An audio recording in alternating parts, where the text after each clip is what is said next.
can understand fans' reservations about Copin and whether he will be able to perform at this role, given that he's not got really any track record of doing so. Can you understand those sort of gripes, if you like?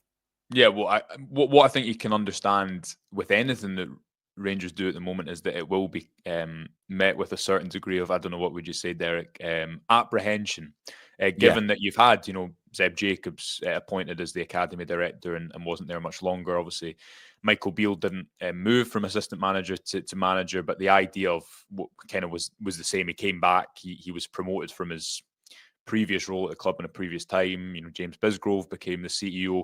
So there's been a pattern of this, you've got to say, not working. Why has it happened now? I mean, it's my understanding that Copin has, in effect, been, his role has grown since he came to the club. He alluded to that in his interview with us, Derek, which was conducted last month. People can read that if they want to know a little bit more about his footballing ideas and what he's done to the recruitment department. But there's been so much change at Ibrox, and there's been so many people that have left the building that figures like Copin have had to assume that responsibility. And it's my understanding that that idea of the football board is effectively being comprised of the acting chairman and CEO, John Gilligan and George Letham, alongside Philippe Clement and Nils Koppen. That there is, I guess, I don't know what you'd call it, not a rumour, because a rumour sounds like we're in school talking, but there's been a narrative, should we say, formed that Copin was only a scout at PSV and he's been given a massive promotion in the first place at Rangers. That's not true. He was a very senior scout. He worked right below that, effectively assisting the sporting director towards the end of his time here, and then the natural next step was to become a head of a department in that career progression, if you like, which was afforded to him in that football board role. Where I think reservation does come into it is the fact that by taking him away, in effect, from recruitment and increasing his role, can he conduct that as efficiently, as successfully as he'd hoped to long term? Now, we can get into the summer business, Derek. I think there's been a lot of good stuff done. I think there's questions over certain players. You've got to remember Rangers' wage bill has come down significantly as well. But Copin was and has been a head of recruitment who's actually been very active. He's still been going to games. He's still been flying off to different parts to watch players. And he's spoken about that again, the fact that if you're going to make decisions as a sporting director, head of football recruitment, if you're going to make decisions about players on the park, you need to be right at the top of the developments that are happening on the park, and you need to really know those players. So I think the question will be, how does his role now morph with that in mind? Have Rangers solved one issue by pointing him here, but created another by taking him away from that, I guess, specialised role that they had in the first place? The noises from inside the club is that this is a decision that has been greeted well. There's a desire for that type of leadership, I think, internally, and a recognition that you need someone to pull together all those different departments. But I think you're right to flag up the fact that this culture of internal promotion has existed under previous chairman, obviously John Gilligan, on an interim basis. And that is going to be the question for Copin and the club as well. Does the solving of one problem create another, or will he be able to tie together all departments, as Rangers really need? Because the football and vision for the last few years, Derek, has been so sporadic, and people might think, well, why does that matter?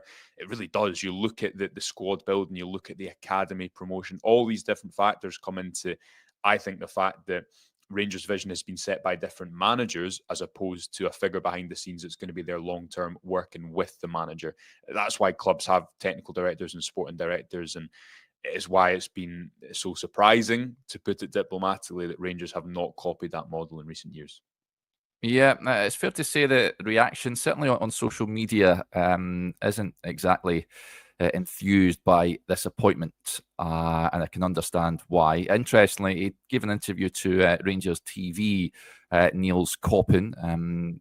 Chris is busy writing that up. That will be on the website shortly, folks, every word from that. But I noticed he did say a number of interesting things. Touching on the academy, Joshua, he will be in charge of that now, as you touched on, Zeb Jacobs having departed several months ago.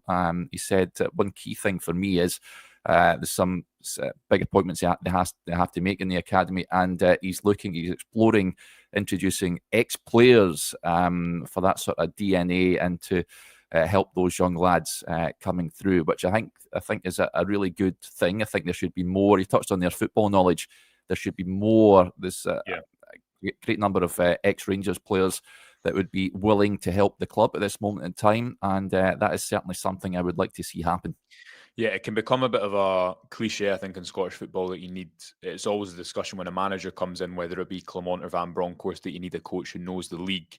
And while I think that can be slightly overblown, you don't want to throw the baby out with the bathwater. In that, if you look at a lot of European clubs, whether it be in Dutch football, where Copin has obviously worked previously, they have a lot of ex-players, or even somewhere like Arsenal at the moment springs to mind as well with Per Mertesacker.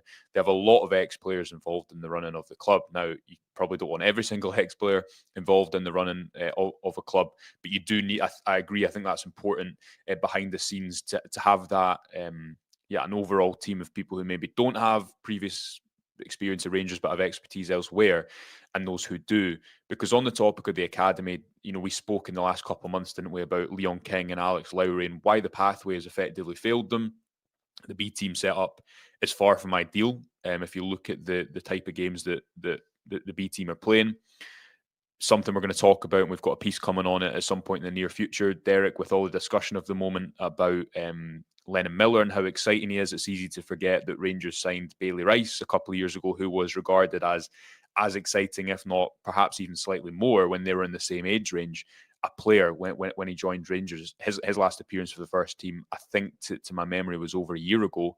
Or maybe it wasn't over a year ago. That was when he signed his contract and he came on against Real Betis in the Europa League, and since then his pathway is just not existed into the first team, even though Rangers are playing a number 6. That comes into the overall style that Rangers play between different managers. It comes into the fact that you need someone aside from the manager to have some sort of jurisdiction to think long term instead of thinking short term. That's the main topic that comes up when people in football talk about a sporting director. A manager needs to think long term. Needs to think long term, but he's mainly thinking short term. How do I get results?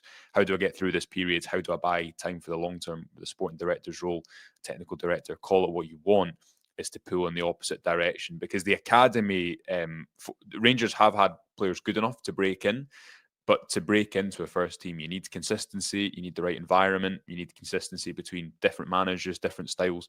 That's not existed at all. And the example I always go back to, Derek, is Leon King between two different managers. It played the most minutes of any young player in the Champions League. Rangers let go of Leon Balogun to create a pathway for him. The next summer, they re-signed Leon Balogun a year older, and that's not a slight on Balogun, who's probably been Rangers' most consistent centre-back over the last year. But you take my point, how can youth development work when that is a decision being made at the top? And that was a decision that was made, obviously, when Rangers did not have a sporting director in place. That is, I think that's pretty descriptive of where it's went wrong in terms of a youth academy pathway to the first team for Rangers in the last few years. Yeah, just a snippet of what he said. Copin on the Youth Academy says, we're facing a challenge with the B team where there's not an ideal platform, so it's on us to get the best challenges and opportunities for the boys in our club. What we want is to decrease the age to make a step to the first team and make their breakthrough. We want to do that by strategic partnerships with other clubs, by changing our own philosophy, by bringing the players on a younger age, expose them to the first team training environment and give them the opportunity to show themselves and make the right steps at the right moments. I think we also don't have to forget is that we're a Scottish club. We have to educate players not only for our first team, but also in general for the Scottish games, something that we have to pay more attention on. That is the output also, if they cannot make it up here as a pro, that they will be able to be a professional football player in the Scottish highest level, and we really need to improve that.